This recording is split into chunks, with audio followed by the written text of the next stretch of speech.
पुण्यातील बिबेवाडी परिसरामध्ये रात्रीच्या सुमारास 50 पेक्षा अधिक गाड्या फोडल्याची घटना घडलेली आहे। खरं तर ही जी घटना आहे ती याच भागातील दारुड्या पोरांनी केल्याचं असल्याचं समजतंय।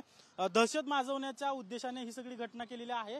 आपण बघतोय की हा प्रमुख रस्ता आहे आणि या रस्त्याशेजारी या महागड्या गाड्या लावलेल्या आहेत। अक्षरशः गाड्यांच्या काचांचा चुरडा केल्याचं या ठिकाणी पाहायला मिळतंय।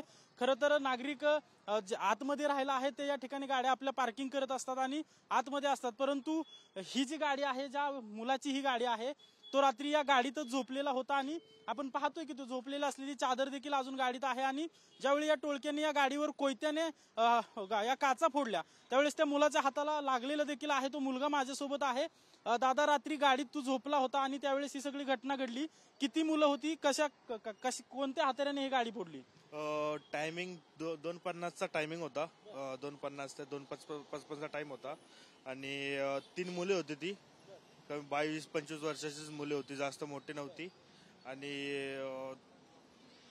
हाय ते पिलेली होती असं वाटत होतं ते त्यांच्या वागाने। आणि ते डायरेक्टली सगळे इथले जागेवर जेवढे पण गाड्या होते लाईनीतून तिकडून आणि पार येतपर्यंत सगळ्याच गाड्यांवर त्यांनी हल्ला केला होता। तू या गाडीत झोपला होता, तुला लागलंय असं देखील सांगितलं जाते, कुठं नेमकं हे काय लागलंय तुला? काच लागला होता या हाताला। आणि ते कशाने फोडत होते गाड्या? ते कोयते होते त्यांच्या? हो। मग नंतर असं सगळं कुठून सुरुवात केली त्यांनी फोडायला आणि कुठपर्यंत फोडत होते? वाटत तर तसं होतं, तिकडून मागून स्टार्ट केली त्यांनी आणि जाता जाता इथं मध्ये पण गाड्या होते। मग मध्ये तिकडे त्यांना फोडून मग माझी गाडीला पण टाकला। मग पुढे अजून 1-2 गाड्या होते चांगले विटारा वगैरे, त्यांच्या पण गाडीला फोडल्यात। ज्यावेळेस या काचा फोडल्या, तू गाडीत होता त्यावेळेस तुला हे कळल्यानंतर तुझं त्यांचं काय बाचाबाची वगैरे काय झालं का? नाही, माझं काय झालं नाही। मी उठून बघितलं तोपर्यंत हातावर पूर्ण अंगावर माझे काच झाले होते।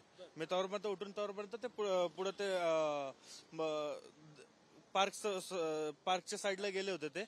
मग मी तिकडे गेलो तोपर्यंत मी पोलिसांना कॉल करून त्यांना सूचित केलं 3 वाजता। आपण पाहतोय की खरं तर या गाडीत हा झोपलेला होता आणि या गाडीवर त्यांनी कोयत्याने वार केलाय। खरं तर याच्या जीवावरून हे सगळं गेलेलं आहे। मोठ्या प्रमाणात गाड्यांची तोडफोड या ठिकाणी केलेली आहे। नागरिक दहशतीच्या वातावरणात आहेत, भीतीच्या वातावरणात आहेत। त्यामुळे बिबेवाडी पोलीस असतील किंवा एकूणच पुणे पोलीस असतील यांच्यावर प्रश्नचिन्ह निर्माण केलं जात आहे। पोलिसांकडून या आरोपींचा शोध घेतला जातोय। खरं तर याच भागातील हे आरोपी असल्याचं पोलिसांकडून सांगितलं जात आहे। आता या आरोपींना कधीपर्यंत पोलीस ताब्यात घेत आहेत हे पाहणं महत्वाचं असणार आहे। कॅमेरा पर्सन तुषार ननावरेसह अजिंक्य धायगुडे, TV9 मराठी, पुणे।